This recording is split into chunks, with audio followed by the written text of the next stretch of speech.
Hey guys, welcome back to the Who What Where podcast. I am Caitlin and I'm joined by my co-hosts Hannah and Abigail. Today we're going to talk about the NXIVM cult, I guess, for lack of a better word. I decided to The stick next yum, this.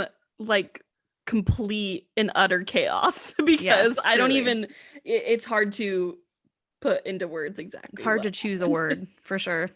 It shouldn't be So the word that I chose. the main reason I wanted to stick this one in there so early is so early on in our podcast careers is because some stuff like recently just came out, and obviously Keith Raniere was recently sentenced to Mm-hmm. 120 years in prison, which is basically a life Yes. sentence. So um I mean, and it is a life also sentence unless Keith Raniere is going to live to be like I'm 160 sure he years old. thinks I'm sure he thinks he's invincible True. or immortal, Good but point there. Always. I also just recently, I'm not quite done with it yet, but I started the docuseries The Vow, which is on HBO Max, and it's essentially about the craziness that is NXIVM, the craziness that is DOS, which we'll get into. I real quick just want to say Keith Raniere was convicted, so I'm gonna say all these things as they are, as crimes, not alleged crimes. He was convicted of sex trafficking, conspiracy, and conspiracy to commit forced labor. So slavery, basically, sex slavery. And he got 120 years in prison. And a lot of this was for his involvement with DOS. I'll get to it later, what that stands for. But basically, if nothing else, obviously it's for entertainment, but it also, I think, is kind of like a cautionary tale of Don't MLMs. No, MLMs, because I forgot that it started on the MLM. so like I hate to be that person that's like, no, like, but also MLMs are extremely predatory, like by their nature. Right. True. So I think even people that seem like super intelligent and super like sure of themselves and like, I mean, nobody ever thinks they're going to accidentally join a cult, right? And I'm sure and like if you watch the docuseries, like you can tell like none of these people ever thought that this would spiral so badly, you know? So anyway, just thought I'd give that little disclaimer at the beginning. So we're gonna start off with like a little sorry, go ahead. I just think that we should acknowledge that like the victims of this cult should not, I don't want them to feel guilty at all for falling for it, because that's what cults are manipulative. And dude, like as soon as all of this started coming out, like so many people left the organization. Like, don't get me wrong, there was a lot of people that had already drank the Kool-Aid, quote unquote, and were with Keith Raniere and are still with Keith Raniere and like believe that he can do no wrong, basically, which is extremely dangerous and like kind of the reason that everybody it is cult behavior. 100%. So we're gonna start off with like a cast of characters, like we usually do. So the Who of the Who What Where. The following are all people that were charged in some way regarding NXIVM and DOS. And so DOS, it's spelled DOS. It's technically an acronym. It stands for Dominus Obsequious Sororium. Some people see it as dominant over submissive, dominant over slave. And I think that was kind of the idea, even though originally it was supposed to just be like a women supporting women group, right? I don't know. Was DOS like the cover for NXIVM at first, or was that the original? So NXIVM is what it started off as. Well, it technically started off as ESP, but DOS like was like so NXIVM has a lot of like branch organizations. DOS was one of these. Okay.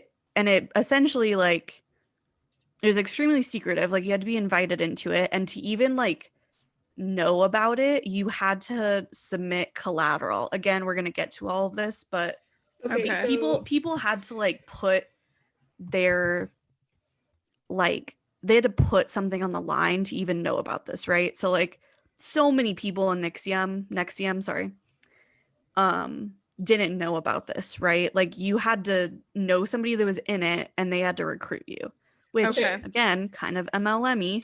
So here is what I found.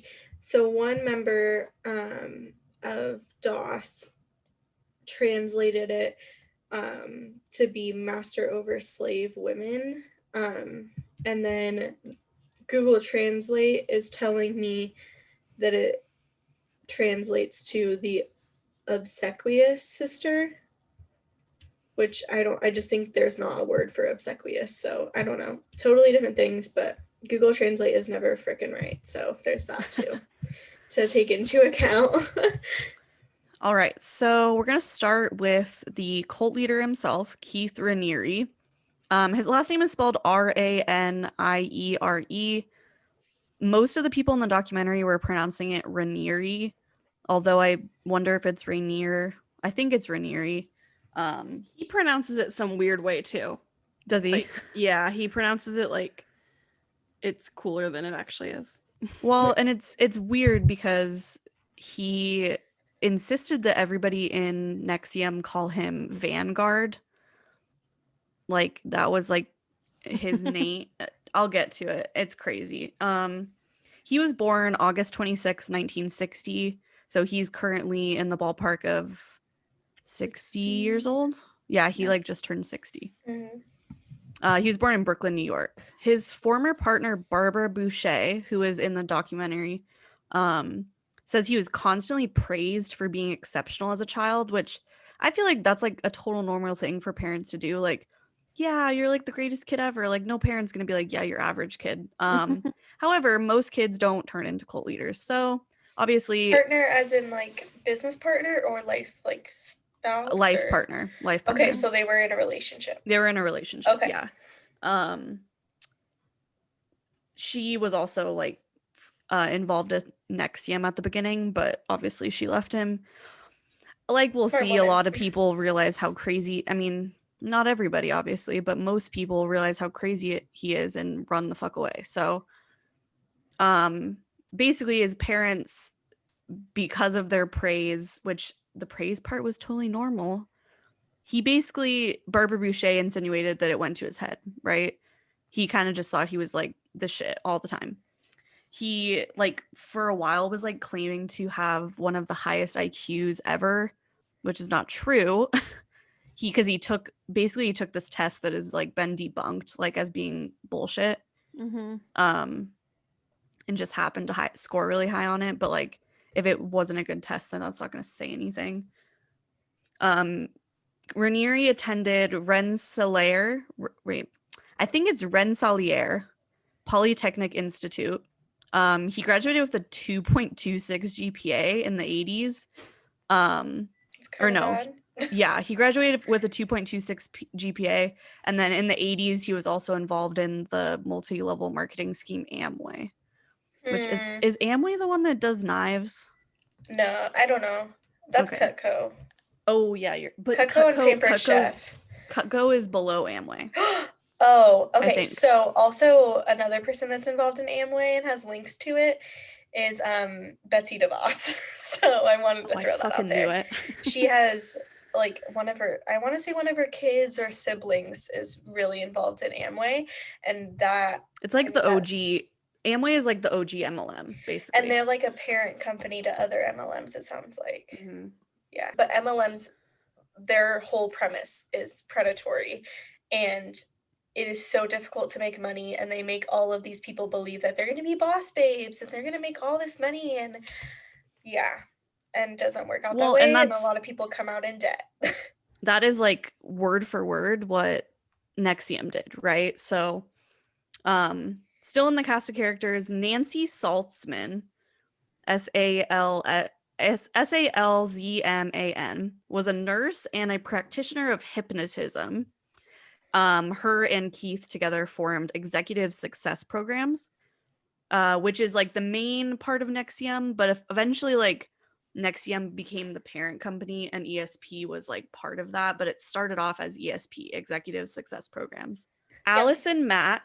Alison Mack was an actress known for her role on Smallville. I don't know if you guys remember that. It was about Superman. Mm-hmm. She joined NXIVM and later became the main recruiter for the sex slavery ring known as DOS. where participants were forced to have a combination of Raniere and Mack's initials branded onto their skin. And I made that same face. Yeah.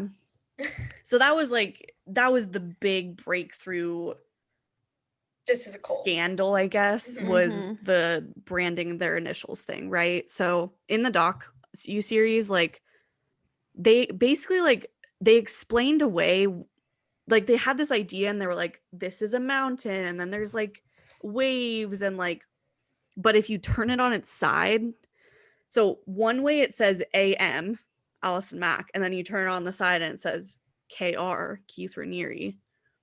And I guess, I mean, if you really were drinking the Kool-Aid, like, you wouldn't see it that way, but like in the docuseries, like, they very like clearly are like, yeah, this the is brand? fucking letters. You're talking about the brand. The brand, the design of the brand, yeah. I can't believe that people are still branding humans. I mean, not a lot of people, just cults. Weirdos. Exactly.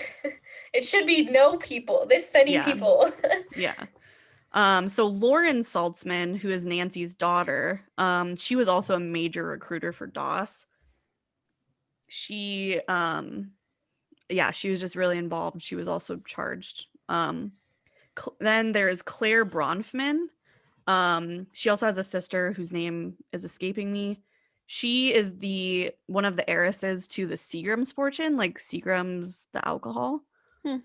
And she was like the main financier for NXIVM. Her father, Edgar Bronfman Sr., at one point took a class, but he was quoted as saying NXIVM was a cult, or he thought it was a cult. So like, the person in charge of Seagram's. Well, like, just the heir to it, essentially. Well, no, her father, though, said that NXIVM was a cult. Yeah. So we can still support Seagram's. Yeah. That's where I was going with that. Yeah, don't give up your 7 and 7s, you know? Yeah. All right, so we're going to get into kind of what NXIVM was and like what really transpired at the beginning of the 2000s up until pretty much present day, because a lot of this just recently happened. NXIVM was founded in 1998, so year Hannah was born. Woohoo! It's a 22-year-old organization. Oh my god, you're 22 almost. Yeah, on Saturday. You old bitch. It began as small seminars surrounding self-improvement that later came to be attended by celebrities and executives. You can look up like a list of, because a lot of people like took one class and then just never came back, right? Because they were like, this shit's whack. Well, and like the thing is like the classes are like known for being extremely expensive, right? So like the premise was, as with all MLMs, like you kind of just recruited people to attend class. So like you would attend a class and then you would try to get your friends to attend a class, then you would start teaching classes, right? And these are classes about things they don't know about, organizing groups of people, like being a leader, like simple ideas kind of, but like, you know, they cost tons of money and like people were going into like debt basically. The sentence that says there was seminars surrounding self-improvement, that's okay. I mean, like that's not like in itself, that's not a weird thing. But then, you know, when you account for like how much money it was costing people and the fact that these classes were probably really simple ideas, and it's like we don't need to pay hundreds of dollars to go to a class about how to organize a group of people. all of the training, you had to sign like an NDA, like a non-disclosure agreement. Like all of this was essentially copyrighted. Like even though all of the concepts were like broad, honestly. So, and go ahead. I don't know if you're gonna get to this. You might, so you could edit this out if you need to. But I'm looking at like the list of celebrities, and Nikki Klein is on there. She was in Battlestar Galactica. Yes, and she's married to Alison Mack. Yeah. Okay, because I was like, I didn't know that. That's fucking wild. Yeah. Oh, and Grace Park, who was also in Battlestar Galactica and the new Hawaii Five-0. So those are the interesting ones that I came across. Yeah, because like what would happen is like, I don't know who the original celebrity was, but like they basically started recruiting all these people they had met on sets. And like it seems like it seemed to me like, especially from the docuseries, that they were like a lot of the people that joined NXIVM and stuck with NXIVM and like went to a ton of classes and worked their way up the ranks, like they were people that were like insecure, you know, like weren't really sure of themselves acting or music wise, or like there was people in like all aspects of Hollywood, like there's a lot of people that like needed some kind of like reassurance that they were going on the right path in life, right? And like NXIVM like was designed to kind of like trap you into thinking like you needed these classes to succeed, to better yourself, right? Yeah. It's giving me total Scientology vibes too. Just had to point that out. Like it's giving me a lot of connections to Scientology. So NXIVM was based outside of Albany, New York. But they I also want to say that it's like weird that so many cults sex becomes a part of it. Like I feel like Scientology it's has power. a lot of weird It's sex power. shit It's going because on. they want power. has nothing to over do with like people. actual sex. It's literally like It's a power power dynamic. Thank you. Yeah. So that's all. So NXIVM eventually, like, they had like a Vancouver, British Columbia chapter. There was like a Seattle chapter. So basically just like a building that they did these seminars at, right? And they were also like NXIVM as an organization was like crazy interested in pursuing like lawsuits against basically anybody that tried to like tell all of this information to people that weren't paying for it, right? Okay. And they also kept tabs on anybody that like defected, for lack of a better word, kind of to make sure they weren't going to go talk shit, essentially. Like they wanted to be able to like, they were really big about screaming like defamation or, you know, that kind of thing. So they actually like had a name for the people that left. They were called suppressives, and they were said to have undergone the fall. If you can't tell from my voice, I'm making quotation marks. So what was called the intensives, so it was like basically like a series of classes. This was like a 12-hour a day, 16-day program, right? They costed in the ballpark of $7,500. That's $7,500. Like a lot, right? So really, for that amount of time, that's not horrible. Like if you were going to school and you were actually learning something that you could use, I wouldn't be surprised I had to pay $7,500 for it. But the fact that you're saying the classes are like classes that are basic, like human knowledge, sort of, is well, it's like a self-improvement thing, and like, but instead of like sending people off on their way and being like you can do all this by yourself, you don't need us, they were like, oh, actually you do need us, you do need to keep going to these classes, you do need to have us help you so that you're not holding yourself back. And lots of like really manipulative ideas, and really like ideas that come up in any abusive relationship, even at a smaller scale. So like there was actually a module, it's called relationship sourcing, and basically like the students would kind of do like a one-on-one with the teacher, and they would like explore what they would do if like they would explore the benefits of their partner dying, essentially. weird. Yeah, there's a lot of weird ones, man. Like they also had this like practice called exploration of meaning. And it basically would like, I mean, it was like old school, like Freud, Therapy, like sitting in a chair therapy. Like we're going to get down to your deep, dark childhood memories, and we're going to try to figure out like which one of those is holding you back. Like, and a lot of people, I mean, again, like felt like they needed these classes. Like they taught him in such a way that like people were like, I'm going to go into debt to pay for these classes so that I can they were be manipulated. this great person, right? They were like, manipulated into thinking that they would not be able to become like their higher self if they didn't have those classes in their life. Yeah, pretty much. So Raniere was exclusively called Vanguard within the organization, And everyone celebrated Vanguard Week around his birthday. I wrote in my notes, what a narcissist. True, what a narcissist. Like, it was basically like he just like got everybody to celebrate his birthday for like a week, and they would go on this retreat and do all these things, but it was essentially like a celebration of his birthday. Because he liked attention. So,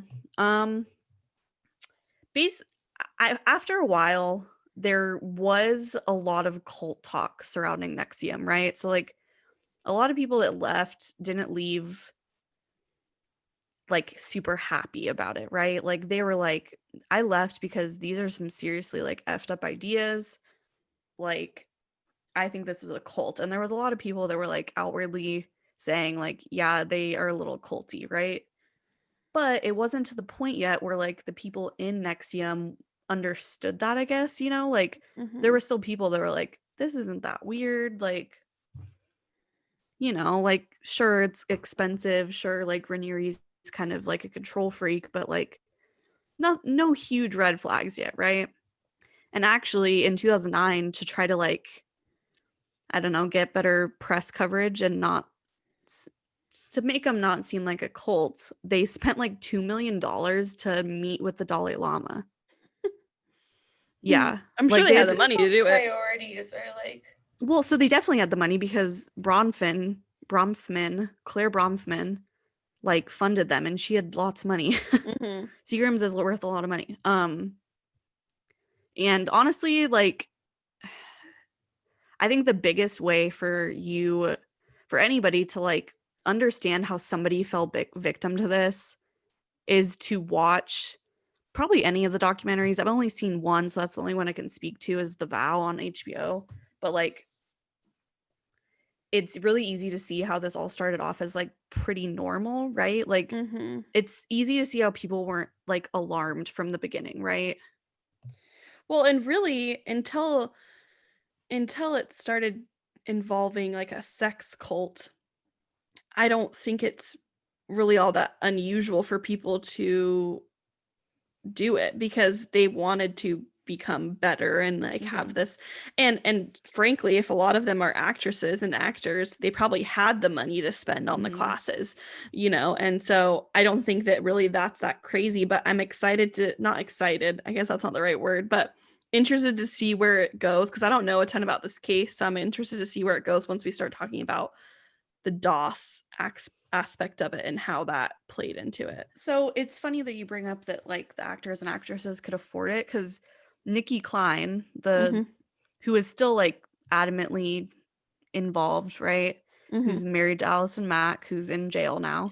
Are they married? Do you know if they're married? Think like, they're for married. romantic purposes, or for no. like I think they're legal? into each other. I'm pretty sure. Yeah. I could see them getting married to not have to testify against each other. That shit happens all the time. Yeah. I didn't even think about that actually, Abs. Nikki Klein like got out of her contract with Battlestar Galactica so that she could full-time be a teacher in NXIVM, right? Yeah, I know. Anyway, interesting choice. So we're getting closer to like present day, right? So in 2017, Frank Parlato kind of was the first to like break the news about DOS, right? Like, he was kind of the first person to start like exposing what this sub-organization was. DOS basically was like a pyramid scheme setup. Basically women would like create or recruit other women, and the women that were below you were your slaves, and like those women would also have slaves, right? So like you'd end up having a couple slaves below you. So you know what typical pyramid scheme setup, though, you know? You know what this is reminding me of, though? I don't know if you guys watched the Jeffrey Epstein documentary, but he had his girls recruit other girls. Yeah. And that and it all was for the purpose of getting women to have sex with Raniere, right? Yeah, fuck this dude. Yeah. Because like, I mean, if he has any kind of similarities to Jeffrey Epstein, that's a hard no. I will talk about like, so an example that they give in the doc is like basically the slave would have to ask their master, and they used these words. They'd be like, so for example, if the slave was trying to lose weight, they would like ask permission to consume a certain amount of calories before they ate. So like every time they ate, if their goal was to lose weight. But also on the other side, they kind of were forcing girls that didn't even have the goal of losing weight to lose weight anyway, because Keith Raniere, not only was he into very young women, he was into really thin women. Like that was like what was attractive to him, right? Like rail thin, like unhealthy thin, right? Mm-hmm. Sarah Edmondson, who has done a lot of media stuff, but she's in the docuseries The Vow. She joined NXIVM in 2005, and she later was branded as part of DOS, right?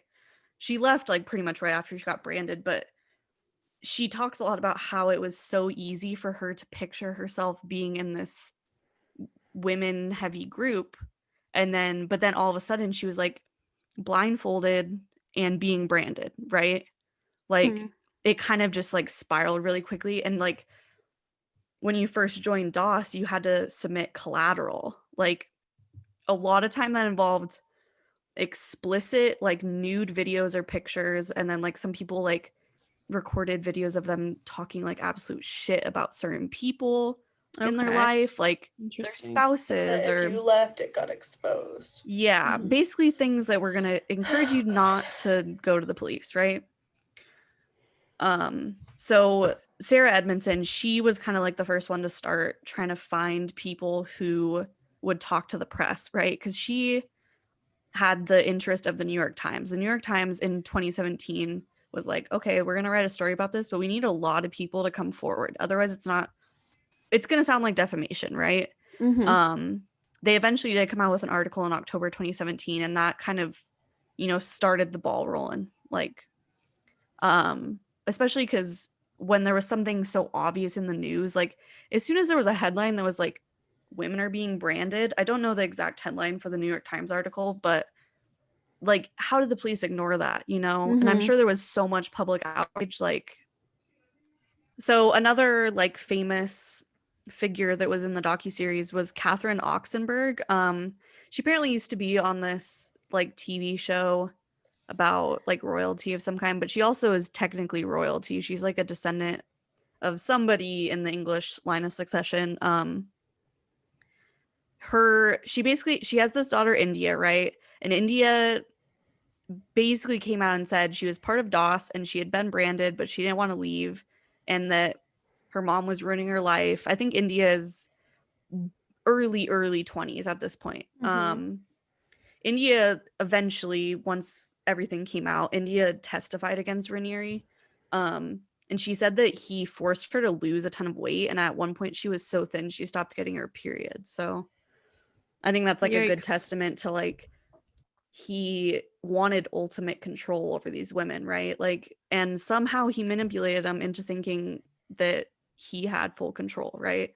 Another like pretty prominent person in kind of helping with the downfall of NXIVM was Mark Vicente. He was like a pretty popular filmmaker, and he originally like joined NXIVM and like was like wanting to improve on his filmmaking, right? And like that's kind of why everybody joined, Again, not that weird in itself, but then he was like, oh crap, it's related to DOS. Let's figure out what's going on. Yeah, so he and his wife like both. So his wife, her name's Bonnie. She was like the first one. So she left. And at first he was like, I don't really understand what you're saying. So because Bonnie like had this like gut feeling. She was like, something weird is going on here, right? Like she didn't know about DOS necessarily, but she knew there was something weird. And Mark, her husband, they're both part of it, right? He was like at first like, I don't get this. Like I'm staying, right? And then Sarah Edmondson, who kind of started, I think, at the same time as Mark Vicente, and they were pretty close. She comes to him after she gets branded, and she's like, something seriously bad is happening, right? Like, and I'm really afraid to tell you because I have a lot of stuff on the line, like her collateral. But But that just shows how bad it was that she, even though she had that collateral, like she was that, she really needed to get out of it and it was worth it. And like, I think that emphasizes how bad it was. Oh, well, definitely. And again, DOS, we mentioned this at the beginning, I think, but DOS was not something that people knew about. You had to be like pulled in from someone who was already inside of it. So people that were a part of NXIVM didn't know about DOS unless someone told them and recruited them to come into DOS. So it makes sense that Mark didn't know about it. And only women were part of DOS. I think we can only assume that like Keith basically, he recruited a couple women. So it's understood that he recruited Alison Mack first to like basically bring him sex slaves, essentially. And then she kind of just got a couple really close people on board, right? And she started the collateral thing, and she was like, this is super hush hush, right? Like, you guys are gonna be my slaves. You can eventually recruit slaves of your own, but like for now, like we need to be like super hush hush. And I'm sure it like started as something that, I don't want to say like these people wanted to do it necessarily, but like maybe they just, again, it's like, it's a weird line, and it was a weird line at first because these are like consenting adults, right? Like technically, even though Raniere was like eventually found to have been in possession of child pornography for years. Not surprised with that. There's a lot of stuff I'm going to talk about that came out during the trial that is, he's a gross dude. Well, I mean, if these people like Alison Mack, for example, were already brainwashed into thinking that Keith Raniere deserved sex slaves and deserved all these great things, then it's not far-fetched for me at all for them to start recruiting people to become his sex slaves. Yeah, that seems pretty on par with how like much Raniere was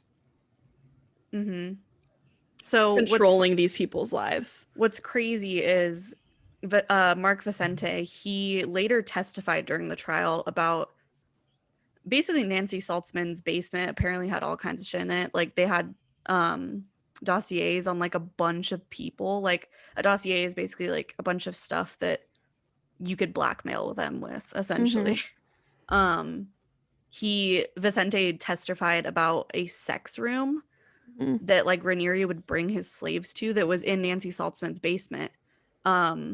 And it was set up really weird apparently, and there was like a suspended bed and then a hot tub below it, is how he described it in the trial. What the fuck? Interesting.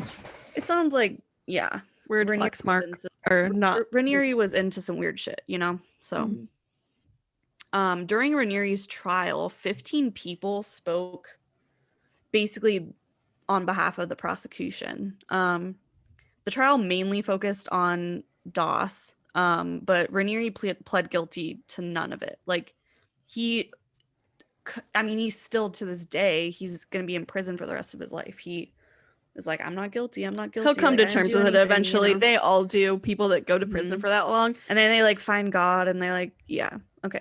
Anyway. He'll say that he found God and he now is God.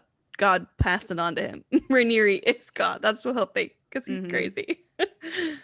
Raniere at one point, like while he was, I think this might have been pre-trial, but he tried to get his supporters to hire Alan Dershowitz. I don't know if you guys know who that is. Alan Dershowitz. He is the lawyer that's known for getting the non-prosecution agreement for Jeffrey Epstein. Fun fact, Alan Dershowitz also served on Harvey Weinstein's legal team. He also served on the team that was defending Donald Trump from impeachment. Okay, moving on. So during the 2019 trial, many like pre-NXIVM like indiscretions, I will say, involving Raniere were kind of outed, right? Gina Hutchinson, who was raped by Raniere from 1984 kind of onward, when she was 15 and he was an adult, she committed suicide in 2002 after she started resuming contact with Raniere. So I think like essentially he was raping her when she was young and he kind of stopped, and she got involved with NXIVM, got back involved with him. and I guess completed suicide after that. Kristen Marie Snyder was involved with NXIVM and Raniere, and she was alleged to be carrying his child when she went missing on February 6, 2003. She left a note that said, this is a quote, "I was brainwashed and my emotional center of the brain was killed and turned off. I still have feeling in my external skin, but my internal organs are rotting. I am sorry, life. I didn't know I was already dead. May we persist into the future." And then she later says in a separate note, "Don't bother looking for my body." Weird. She went missing in Alaska. So she like knew that he was gonna come after her, probably. I mean, it's possible that she killed herself. I mean, that too. That's an option. Like, she was carrying his child. It doesn't really sound like Raniere wanted to have a child, right? No, that's exactly what it sounds like to me, is that she was allegedly carrying his child. He didn't want to continue on. It doesn't even matter if she was in a relationship carrying his child. He would have killed her if he thought he was. In some sort of a relationship, not consenting, obviously, with someone who was having his kid. Well, they were in a consensual relationship. I think at one point. Once she was an adult, but she had also been raped by him as a child. No, this is a different lady. Oh, you're right. Kristen Marie Snyder is who I'm talking about now, yeah. Okay. Raniere's longtime partner and the mother of his child, Galen is the name of his child.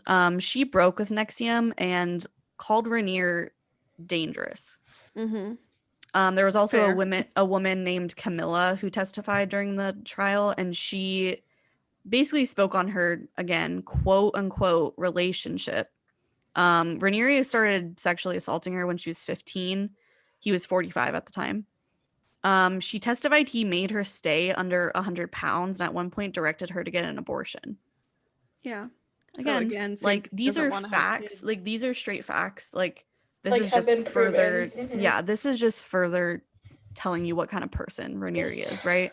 Throw the whole man away. Lauren Saltzman, who is Nancy, Nancy's like the co-founder of NXIVM, right? Lauren Saltzman pled guilty to racketeering conspiracy and admitted to keeping a slave prisoner from March 2010 to April 2012. I think it came out during the trial who this was. I couldn't find a lot of information about it, but it was basically, I'm pretty sure it was a Mexican woman because she basically threatened to deport her if she wasn't her slave. Okay, I have to say this because I've been thinking it the whole time. I think it's really important to note that this whole thing, aside from Keith Raniere, who is a man, was founded or based on women. With women. DOS, you mean? Yeah. So to me, what I think that means is that, number one, women trust women more than men, typically. Oh, I think that's a given, yeah. And also, in terms of crimes, just in general, this is like a total stereotype, overarching assumption. People don't look at women in terms of crime, usually. Like, I mean, even in like our episodes where we talked about serial killers, like, or a possible serial killer, we refer to them as him, most of the time.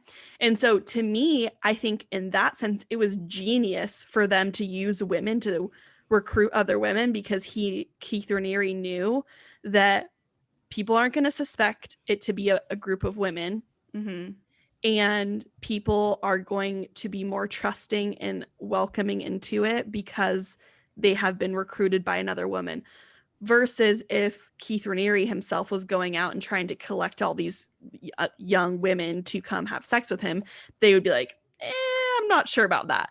But because it's like women, especially, famous women that people looked up to, I don't know. I think that's important to note, especially now that we're talking about like her keeping a slave. Like, I feel like if it was a man, people would be like so much more like, oh my gosh, like he keeps having this weird like woman with him and she looks uncomfortable and upset, Well, don't get me wrong, Raniere, like, he brought slaves. I'm sure he did, but I just think it's interesting. I think it's also important to note that like a lot of these women probably when they were coming into DOS were made to believe that it was like a women supporting women kind of thing. That's 100% what kind it of was, like surface level. A like club of like women helping each other.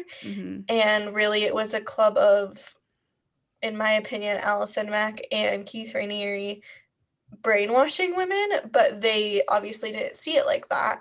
And I think that it makes me hate Alison Mack so much because she was, I think, the first one recruited, right? And she basically, knowing full well that women were going to trust her more than they would trust Keith, recruited all of these women, and then those women recruited women. But I think that it really started with Alison Mack, and it is horrible. Like, I can't ever imagine doing that to other women.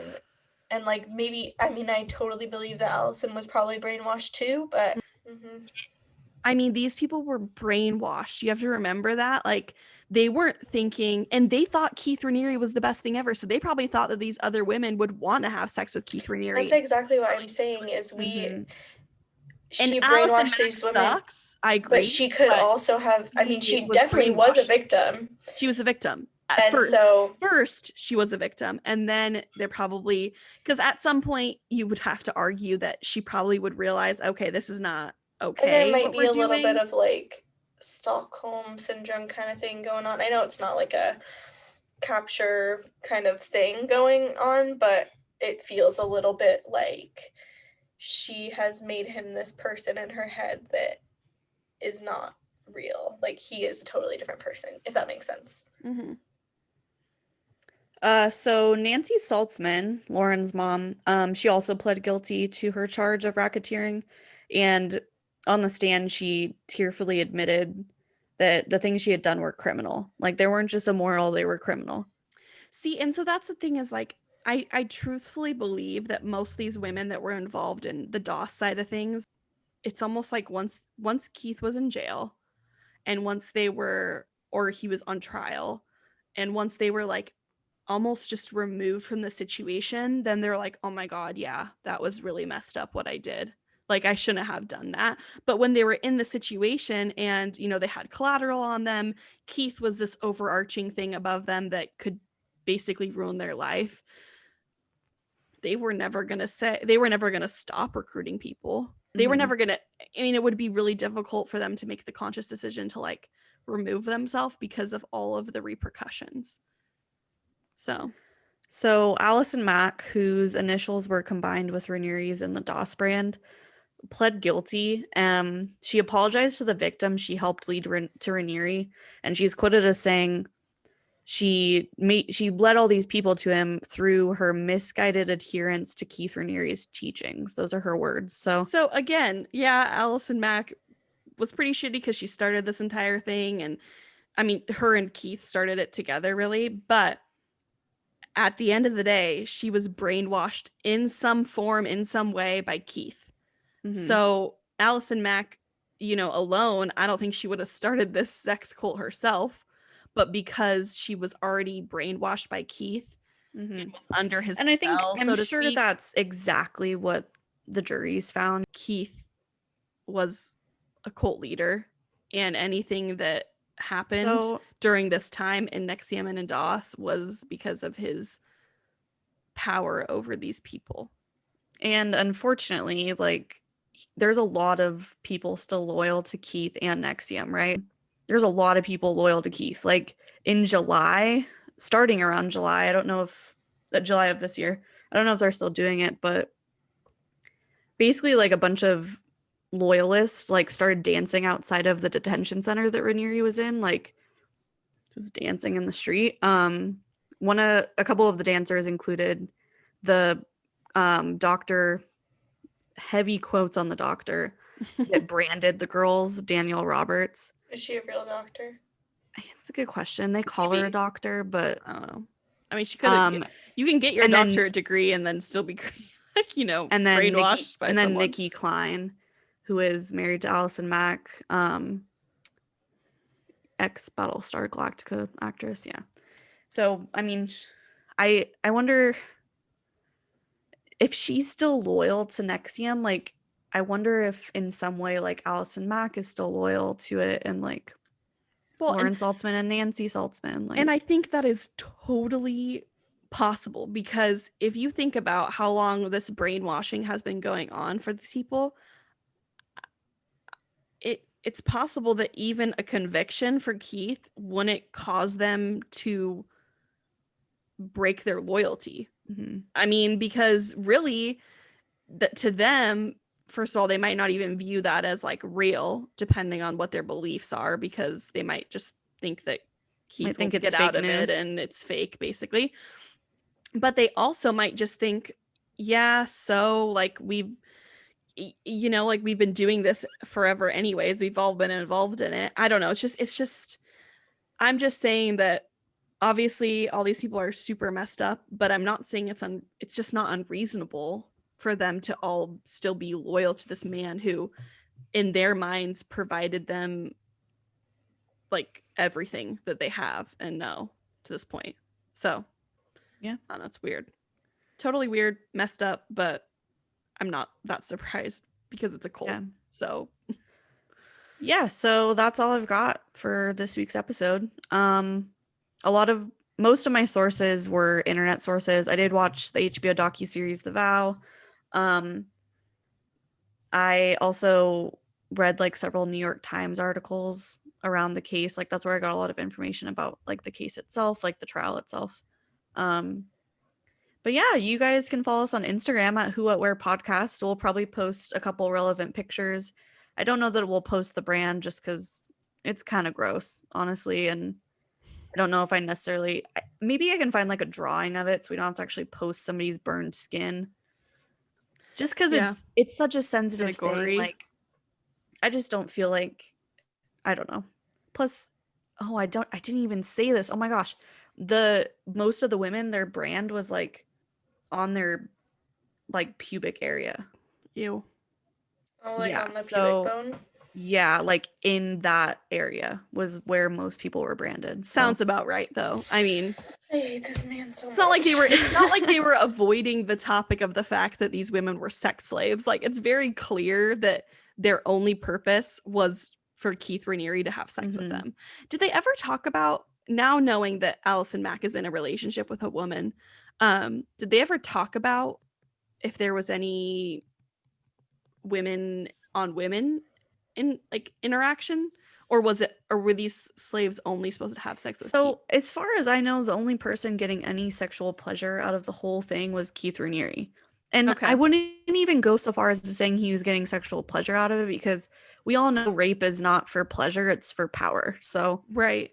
Well, I was just curious because then that would kind of change the way I thought about Alison Mack, because then I would kind of be like, okay, so she was also in it for the power aspect of it. But I don't know. Maybe that'll come out later. I don't know. I don't know if they're still doing stuff, like researching stuff, or I mean, all of them are convicted and sentenced at this point. So, I mean, we'll kind of see. I wonder what's going to happen when these people start getting out of jail, because everybody but Keith is going to get out before they die, most likely. So, yeah. Honestly, as long as they don't go back to NXIVM and DOS and don't like go back to it, they're probably like okay in my book. But yeah, that was a doozy of a case. Oh, it's a doozy, yeah. Or topic, I guess. Moral of the story: don't join a cult. In case don't you were recruit thinking sex about it. slaves. In case you're wondering if that's immoral or criminal, it is totally 100%. It's both. So yeah, you guys can follow us on Instagram, Who What Where Podcast. The video for this podcast will also be up on our YouTube. You guys can send us a DM. Yeah, we thanks for listening. We appreciate it. We'll see you guys next week for another episode.